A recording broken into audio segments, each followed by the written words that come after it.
Umabot sa Commonwealth Avenue ang pila ng mga motorista na magpapakarga sa isang gasolinahan kagabi. Karaniwan na ang ganitong sitwasyon sa mga nagdaang linggo, ilang oras bago ipatupad ang mega oil price hike.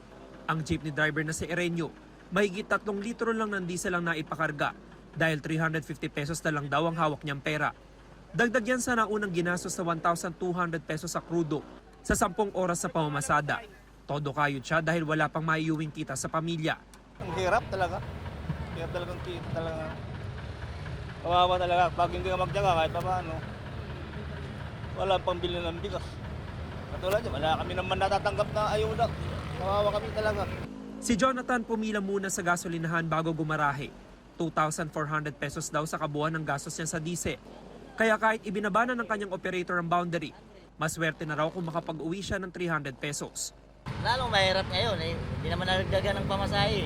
Kahit piso, wala, hindi natuloy. Hiling ng mga jeepney driver mabigyan na rin sila ng ayuda ng gobyerno. Kahit pa paano, makatulong man lang sa amin yung ayuda sir eh. Dahil sa sobrang taas ng gasolina eh. Yung tulong na ibigay na ayun, dali pang diesel na. Pang dagdag sa diesel. Bukas sisimula ng pamamahagi ng 5,000 pisong ayuda sa mga jeepney driver sa Metro Manila.